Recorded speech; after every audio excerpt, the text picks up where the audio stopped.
Right, before we talk about this, I want to show you what this looked like when it came to me.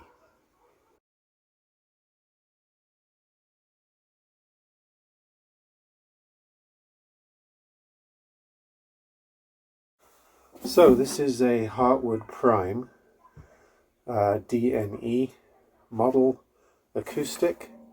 Looks to be solid spruce top. This is one of the old Hartwood models. I've had Hartwood on here before. I don't think I've had this exact model. Comes equipped with a onboard pickup and a mounted control there, made by Hartwood, HWEQ3T, standard dread specs, and you can see now those issues. I mean, if you look closely, you can see scars, but it's pretty good, isn't it? So what I did is, I'll show you what I used on this. I used Gorilla Glue. When I have a neck break like this, the only thing that really works, for me anyway, on cellos, guitars, in a bad place, is Gorilla Glue. Now the surface area of the break was too short to just clamp the guitar, so I had to make a dowel and pin the two pieces together so that it would hold. And then with Gorilla Glue, you have to clamp it really, really tightly, and you get this squeeze out that turns into this sort of bubble that you've got to carve off. You have to take a knife and pare it off. It's the only way to do these.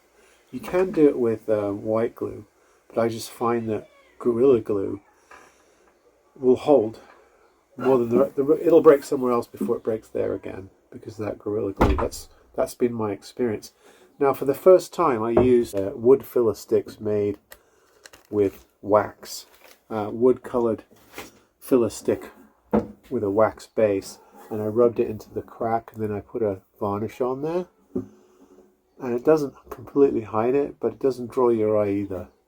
I've not done that before. I've usually used either wood filler or actual wood dust, and then reshape the contour so that it feels like wood. I tried it this way, and this hard wax hardened in there, and then I put a coat of shellac on there, a couple of coats of shellac. Same on the top. It was easy to disguise that because it's black, so I could just paint it black and then put a couple of coats of shellac on there. So the guitar is back to normal. The action's really nice and low. I didn't change the neck angle too much. It plays just fine. When I first put everything back together, it was horrible, and then I realized the neck had a massive bow in it, so that it was fretting out up here, but straightening the neck out cleaned all that up. So we've given this guitar new life. So that's the repair out of the way. What do I think of this? Well, I think this is a typical Hartwood experience. Now, Hartwood seems to be distributed through the Gearful Music people. It seems to be one of their better brands, like Sub-Zero is another one. And I've had good luck with these. I've had 4 or 5 Hartwood guitars now, both electrics and acoustics. And I've had good luck with them. They're actually pretty well made. They seem to be a little higher quality than the Gearful Music brands. And this sounds pretty good. I don't have a 9-volt, so I haven't been able to check out the electronics in it, but I'll do that next week. Very plain back and sides on this, which appears to be maple, and then you have a mahogany neck and a spruce top, and there again is the head stock. The tuners are very normative, with very small buttons on them. Rosewood fretboard with mother of pearl inlay, and it did take a gouge here, which I filled and re-lacquered. Same with the top. There were a couple of gouges, so it took a hit. What happened with this is, I will show you the pictures again, probably again. I bought this on eBay for a good price, and I'll show you the picture, how the guy shipped it to me. and I got it and took this napkin wrap off here, which is all that was on it, and it was snapped. And I emailed the guy, or I messaged him on eBay, and I said, what caused you to make the decision to ship this way? And he told me I couldn't find a box. So he literally just wrapped a bit of napkin or serviette around here with some tape, and there was an attempt to cover this, but it had all come apart. You'll see the first picture. And I just couldn't believe he shipped it like that. And of course the neck snapped. So he refunded me for the guitar and told me to scrap it. Well, of course I'm not going to scrap it, so I have put it back together. So it's essentially a free guitar. I'm going to donate it to, or the proceeds to my local charity on this. But I could not believe he posted it like that, with essentially just a guitar like this with a little bit of wrapping around it, no box, no attempt at bubble wrap, nothing. And then was surprised when I told him the neck snap, mate.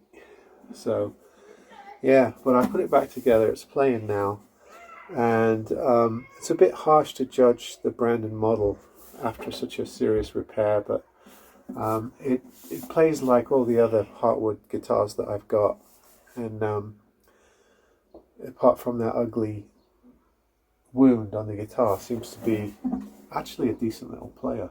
If I can get the electronics working, it'll be even better. But there you go. This is a Hartwood Prime, model HW Prime DNE, probably Dreadnought,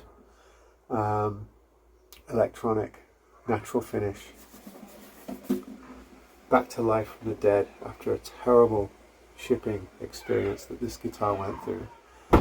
And I didn't explain at the beginning of the video, it's the very first picture that I put in the sequence, is the way that it was posted to me.